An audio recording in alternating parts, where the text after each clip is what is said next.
Oh, hello. It's the end of January. Freezing cold, around -7. I guess it might be -3 right now because the sun is shining, thankfully, but still, it's quite cold. The humidity levels are about below 40%, which is bonkers. And you know, my face and my lips just feel like onion skin. Horrific peppery feel. So yeah, not much shooting to be done outside, obviously. Not many car owners would like to drive out in such a weather. So I am editing this shoot of mine that I took this year. I think it was August. I'm not entirely sure. Anyway, this is quite a handsome car. Let me just show you. Yeah. So this picture is obviously edited, but not much. Not as much as you would suppose, probably. This is all standard color profile and only some rubbish taken out. Yeah, some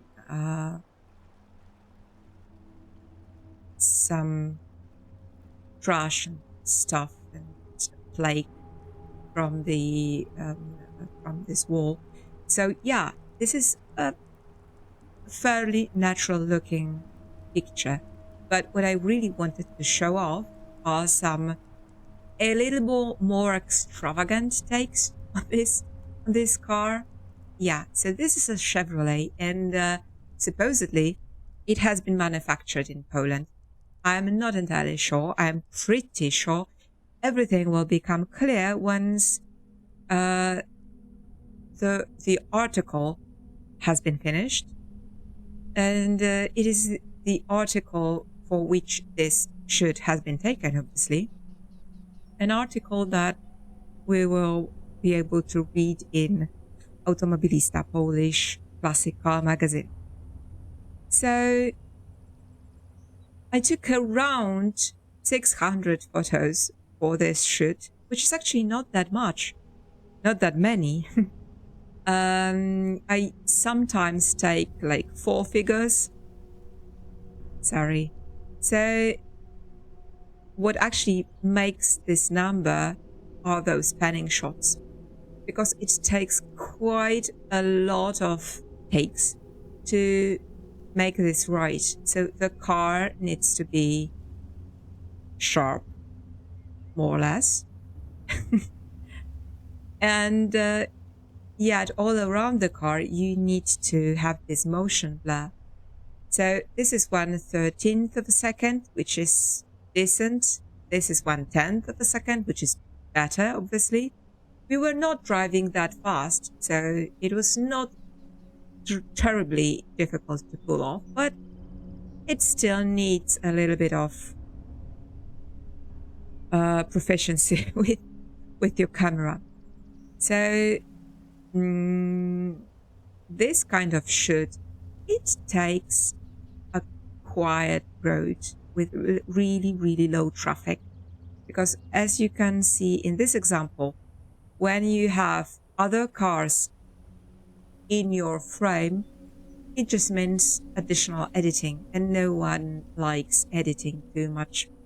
Especially I do not like transferring my images to Photoshop, which I will do in a second in order to show you what I am actually doing with all that. Right, so this is our Chevy, and quite a lot of takes on the boy with a lot of details, because this shoot is supposed to illustrate an article about the car. So yeah, we needed loads of details to make every little bit of the car well illustrated. Now, those are really, really not edited that much at all. Like, look at that.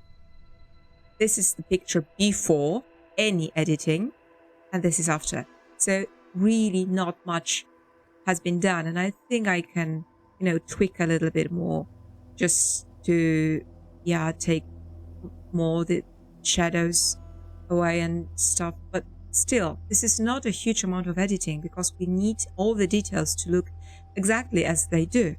And by the way, you really want to show the real world as it actually is, right? However, there is a little tiny bit of, artistic freedom, as I call it, like in this photograph. So, quick look.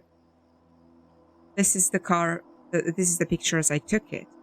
So, I know my camera and my lenses very well. And I know that it always gives you this nasty bluish color cast, like everywhere. And it is very eager to put a magenta color cast as well. So what I really need to do is to really tweak the temperature balance, which is actually the most important thing about the editing. The other thing I really like doing when I have this sort of more artistic sort of take is to choose a color profile that would match the image best. And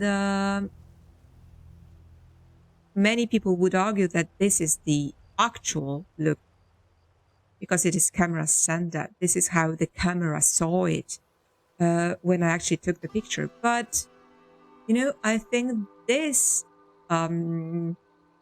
set of colors, this way of interpreting the colors, serve the car. Sorry, excuse me. So I told you it is very, very dry. So let me just sip on my tea. Much better. So this is what complements the car the most, in my opinion, at least. So this is why I always try and pick the color profile that would, be the most accurate according to my vision, my way of seeing things. You might agree or not, but come on, this is my shoot. Right. So I rarely do much in this sort of general editing panel. I rarely do much because what is actually important, oh yes, I do. There are some things I always do. And I always pull down the highlights, especially with panning because it is 1/20th of a second. And it is so easy to just burn the lighter parts of the sky and whatnot, just burn them pure white. And you obviously don't want that. So yeah, drag down the highlights all the way to the left. Now, then you can drag shadows a little tiny bit. It always helps. Well, whites, obviously, you would like to pull whites a little tiny bit for the exactly same reasons as we pulled the highlights. I rarely touch the blacks. I rarely do that. I never touch presents. It's quite easy to do like that. See? It's horrendous. And not only it is horrendous because everything looks like as if it was, I don't know, just covered in some kind of a resin, I don't know. But also, you see, we've got this lovely motion blur behind the car. So if you drag the clarity, you also add the clarity to the parts that are supposed to be blurred and hazy. So no, thank you. Vibrance and saturation, if there is any way of pulling that would be left for me. Because look what happens. It's just horrendous. So a little tiny bit left doesn't hurt. Right, it is never a good direction for me to pull things right.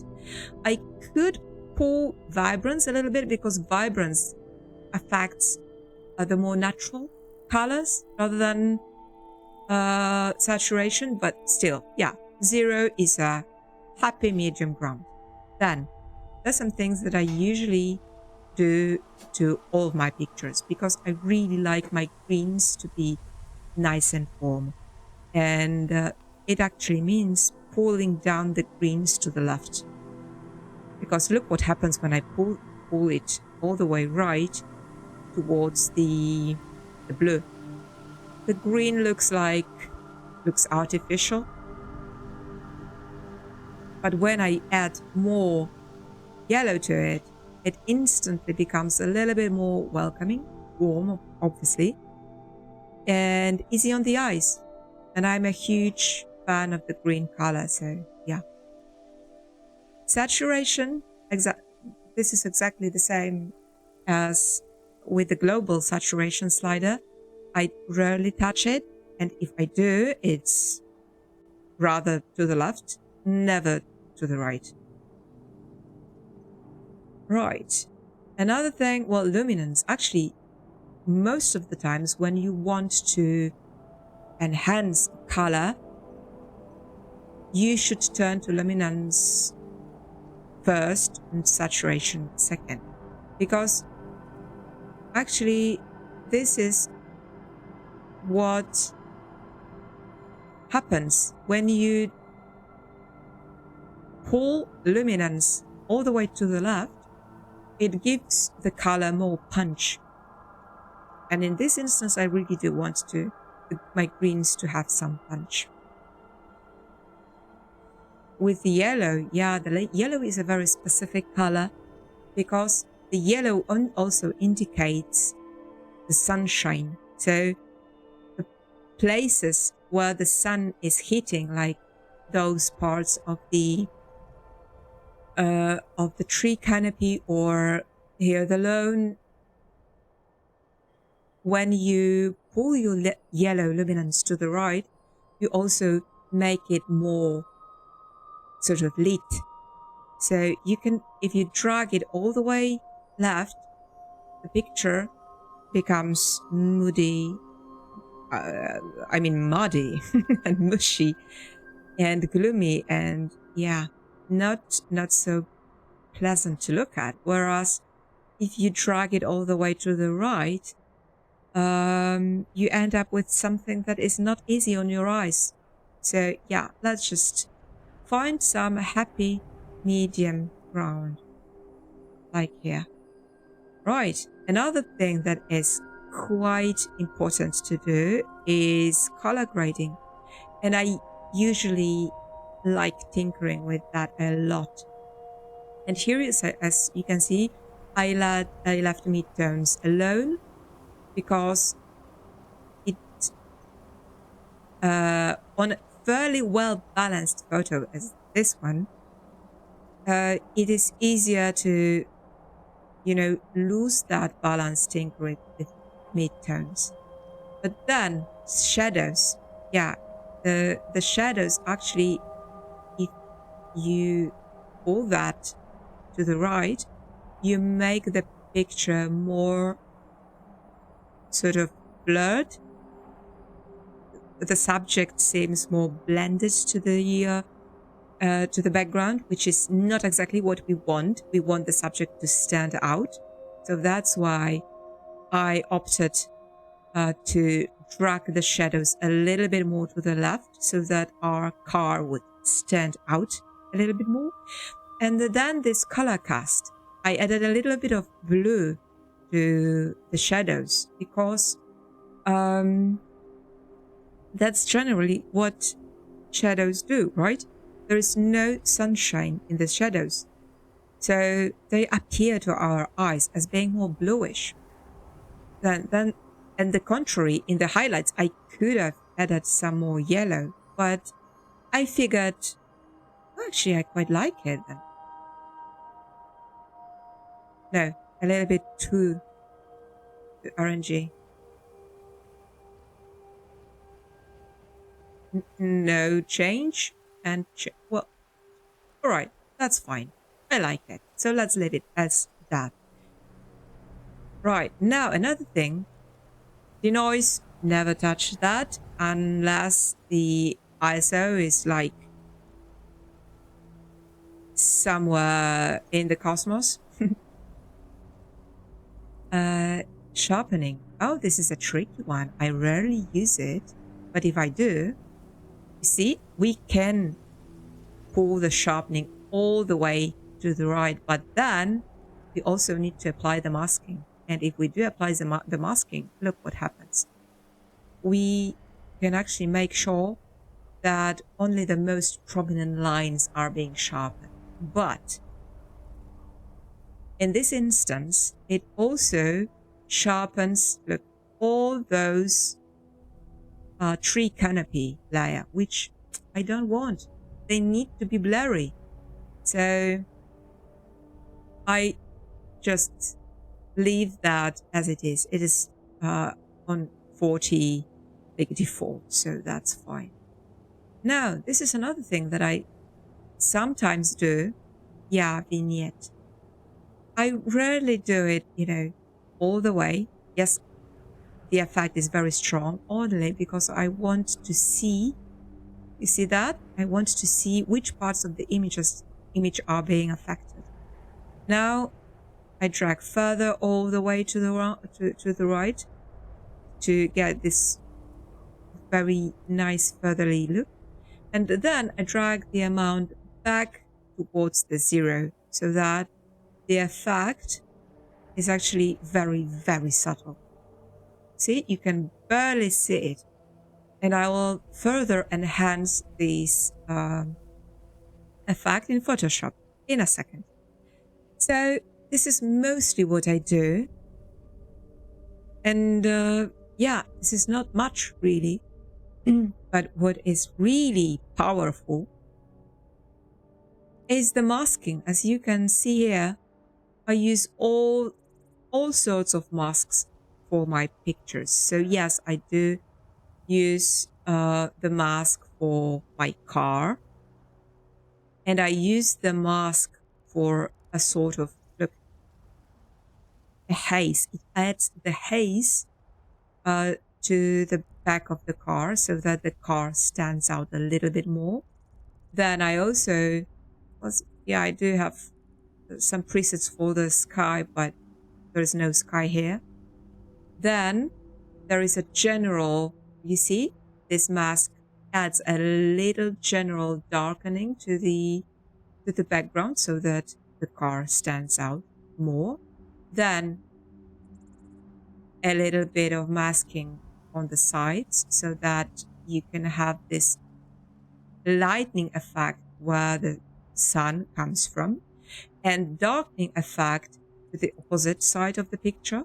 So it helps give us a little bit of 3-dimension, and then even more, as you can see, the light coming from this side, which is obviously how it was there at the spot. So what I actually do now, I put it in the Photoshop, which is the last and final step of editing such a picture. And yeah, it takes some time. So what we actually do now, thankfully, there are no things to sort of extract.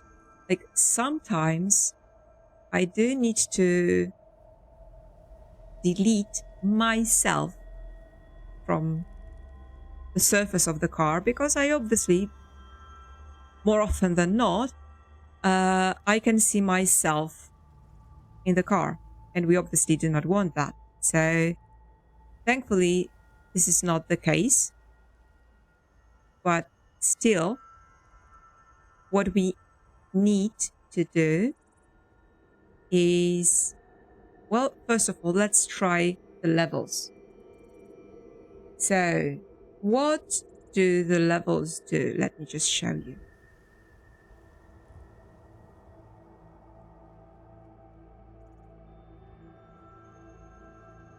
it basically adds some contrast in a very natural and balanced way.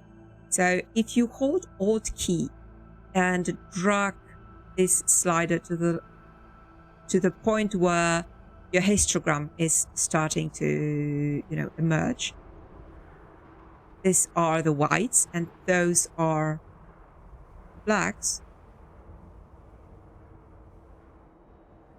Before and after. So the whole the image gets a little bit more contrasty, which I don't necessarily want that much.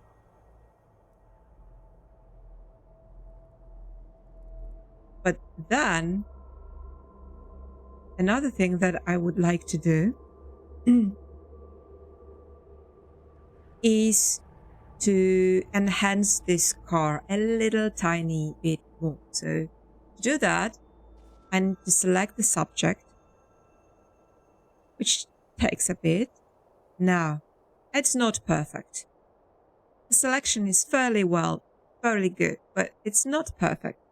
So what I want to do now is make this selection better. Let's just, yeah, it's all right now.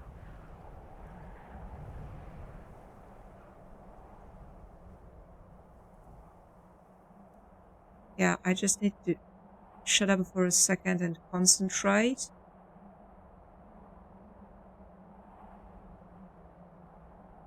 Because I want to make this selection fairly decent.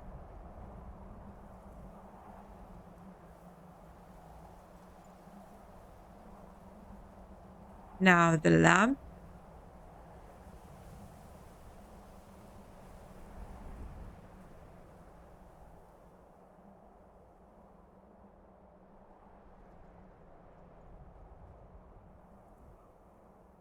And another lamp. I cannot believe how bad a job this subject selection did. The plate, obviously. Yeah, and you see how the car gets all blurry towards the edges, but it's inevitable. Inevitable?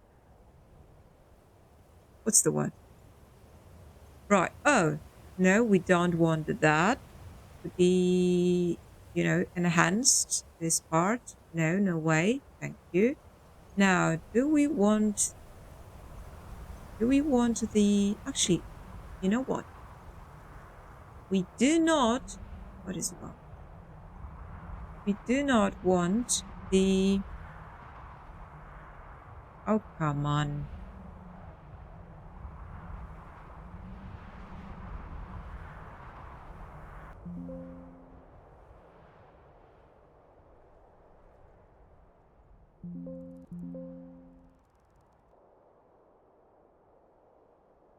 I don't want the tires because the tires are in motion. So I don't really want to,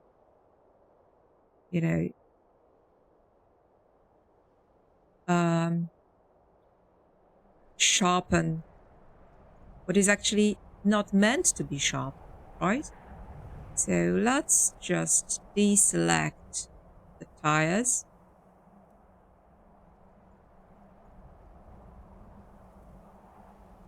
Now there is a hot mess in here, which is fairly normal with that kind of photography, because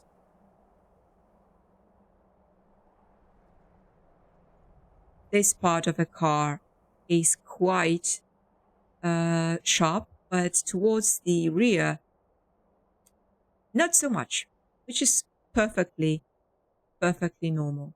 Right, so we are done now. With that selection done. Oh, messed it up. Just a sec.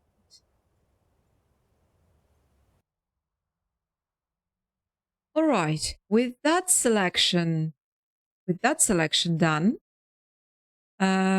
we can apply a sort of a sharpening effect. And it is essential to change the blending mode into overlay, and then find high pass filter.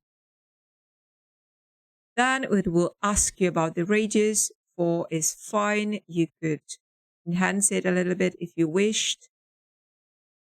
I think for something it's just good. And now look, if I deselect that and then reapply the layer, you see what is going on? Everything looks so much more crisp and sharp. Right. So this is the crucial thing to do in Photoshop. And then there is also another one. You are making a new layer with an overlay mode and then fill with neutral color. So here you've got your new layer, and then you take your brush, you make sure that it is very, very nice and low opacity and low flow. You take your white brush and you just paint on your subject to make it pop up more, to draw the eye of a person looking at the photograph. And then you add a little bit on to this vignette effect by painting black. You see here, you paint black all over around. Then you can also try and go, all silly with this shadow, light and shadow sort of thing. So you can add more shadows to where they naturally would be, and then change into the white and add a little bit white to the places where everything is lighter when the sun is heating the surface. But generally that's the gist. Look, before and after, it doesn't do much, but it does enough.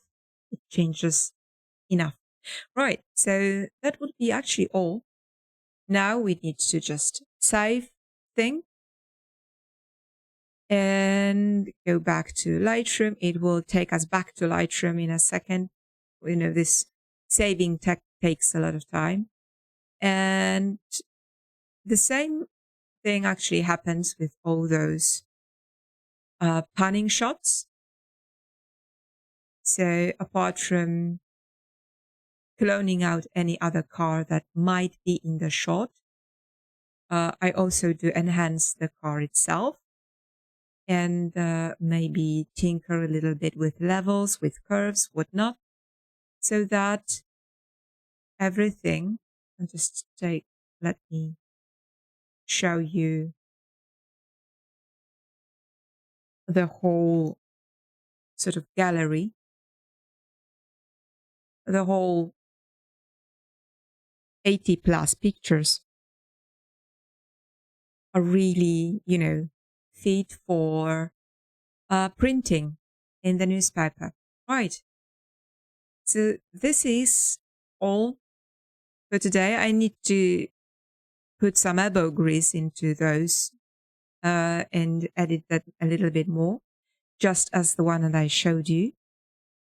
So yeah, this is what I plan on doing today. And I hope we'll reconvene in a few days with a different car and showing you how I approach a different car in a different setting. So thanks for hanging out with me today and see you soon. Ta-ra.